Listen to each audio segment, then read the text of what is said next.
For advertisements, please contact 8125893028. మా mail ID maxtvtelugu@gmail.com. నమస్కారం, max TV భక్తి ఛానల్కి స్వాగతం.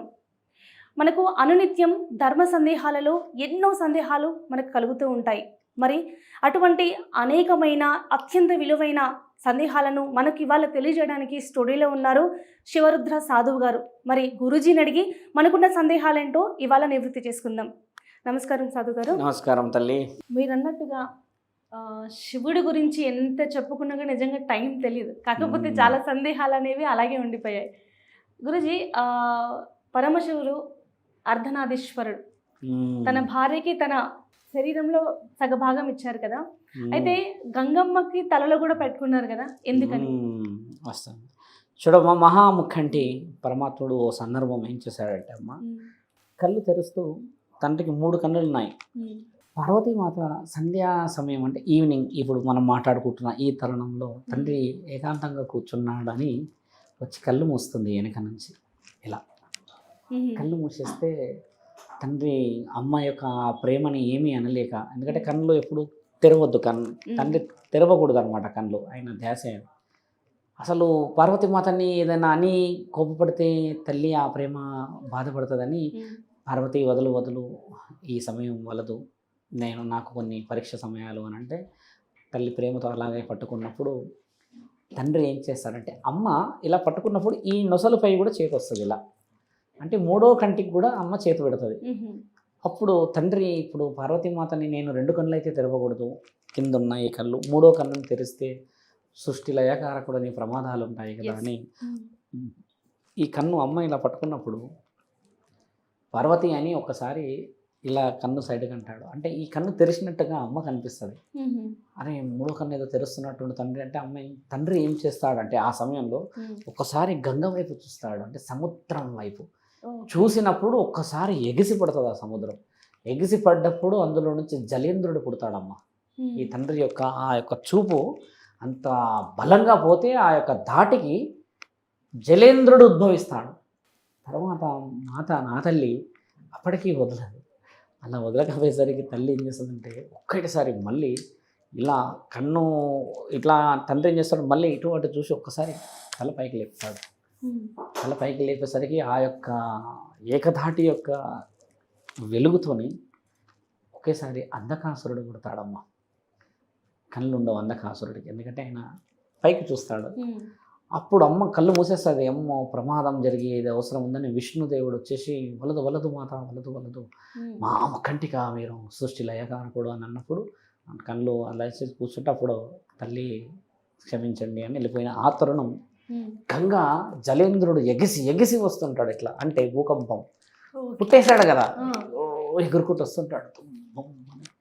ఆపలేకపోతుంటారు. ఎవరిని ఆపాలి? భూకంపం మానవాళ్ళకి భూమండలం, ఒకప్పుడు మండలం అనేవాళ్ళు, భూమండలం ఇలా రౌండ్గా ఉంటే దాని మీదే వచ్చేటి. భూమండలం మొత్తం మునుగుతూ ఉంటే గంగామాతని ఏం చేస్తాడంటే ఆపాలి కదా, ఆపాలని పరమాత్ముడు ఈ సిగలో తీసి చాలా విరోచితమైన నాట్యాన్ని చేస్తాడు. చేసి ఒక్కసారిగా గంగని ఇలా తీసి పైకి అన్నప్పుడు ఇందులో సిగలోకి వచ్చి చుట్టుకుంటుంది. టక్ చుట్టగానే ఆయన కట్టేసేస్తాడు, బయటికి దాటనీయకపోయేసరికి అమ్మ ఆయన యొక్క శారీరక సౌష్ఠవం, ఆయన యొక్క వీరాధిపతి ఆడే నాట్యాన్ని చూసి నటరాజ స్వరూపం కదా అని అమ్మ ఆనందపడి స్థిరపడిపోతుంది. గంగ స్వరూపం. అమ్మని పెళ్లి చేసుకున్న తరుణాలు వేరే ఉన్నాయి, అది మళ్ళీ చెప్పవచ్చు మనం. అప్పుడు ఓ సందర్భం సంధ్యా సమయంలో పార్వతీమాత అడుగుతుంది, ఏమయ్యా శరీరం మొత్తం నన్ను అర్ధనారీశ్వరుడి అనిపించుకుంటేవిగా ఈవిడని తీసుకొచ్చి నెత్తిలో పెట్టావు అంటే నాకంటే గొప్ప అని అమ్మ అంటూ ఉన్నప్పుడు తండ్రి కళ్ళు తెరుస్తాడు. ఇక తప్పదు, ఇకపై మాటల యుద్ధం జరిగితే స్త్రీతో మనము ఇబ్బందులు పడకూడదు అని పార్వతి మేము అడిగిన మాటకి సమాధానం చెబుతాను నేను. ఇహలోక పరలోకములలో మానవుడు చేసుకున్న మహత్తరమైన తప్పులు నా చూపులో దాచాను. అంటే మంచి చెడుని ఈ దాయడం చేత నేను నా పిల్లలని, నా యొక్క లింగాన్ని పూజిస్తున్న నా పిల్లల సాక్ష్యం, నేను వారిని సంహరణం అంటే మరణాన్ని చూడలేను. సృష్టి అనేది మునిగిపోతుంది కదమ్మా ఒక సమయం వచ్చినప్పుడు, చూడలేను. కాబట్టి లయకారకుడైన నేను ఒక సందర్భానుకూలంగా నా పిల్లలని నేను వారి యొక్క మరణాన్ని చూడలేను కాబట్టి నా యొక్క స్థితి గతులని గంగకు అప్పచెప్పాను. ఒకవేళ సృష్టిని ఉంచాలి అంటే గంగేగా ఉంచేది. అందుకని నా పిల్లలని నన్ను నిన్ను అందరినీ ఉంచే స్థాయి గంగది కాబట్టి నా పై స్థాయి. అందుకని పైన పెట్టి ఆవిడకి నేను విలువిచ్చాను, అవమానపరచలేదు అని అంటే అగ్గదిగో అమ్మ అప్పుడు దిగుతుంది మళ్ళీ గంగామాత, ఏమయ్యా ఎంతటి గొప్ప స్థానం నాది అని చెప్పి తల్లులతో పరమాత్ముడు నాట్యం చేసిన సందర్భము ఉన్నది. ఏకం చేసి మహారుద్రుడై వారిద్దరిని శరీర భాగాల్లో పెట్టుకుంటాడు. గంగామాతకి ఇహలోక పరలోకములో ఎక్కడా జరిగిన న్యాయం చేశాడు తండ్రి. ఆ ఒక్క మాట చాలదా? శివుడు అంటే లయకారుడిని పైనే నేనున్నా అంటే ఇంకా ఆవిడకి అంతకంటే బహుమానమే వద్దు. అందుకని శివుడు అక్కడ పరమశివుడే అంత వివరించినప్పుడు ఇంకా నెత్తి మీద ఉన్న ఇంకేం మాట్లాడుతుంది. అందుకని తల్లికి అర్ధభాగం ఇచ్చేసాడు, అమ్మకి గంగకి సృష్టిలో భాగాన్ని ఇచ్చేసాడు. అలాంటి విలువ అర్ధనారీశ్వర తత్వానికి ఉంది తల్లి.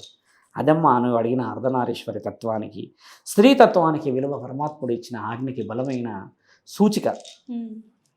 చాలా గొప్పగా వివరించారు గురుగారు. ధన్యవాదాలు నిజంగా. ధర్మో రక్షతి రక్షతమ్మ.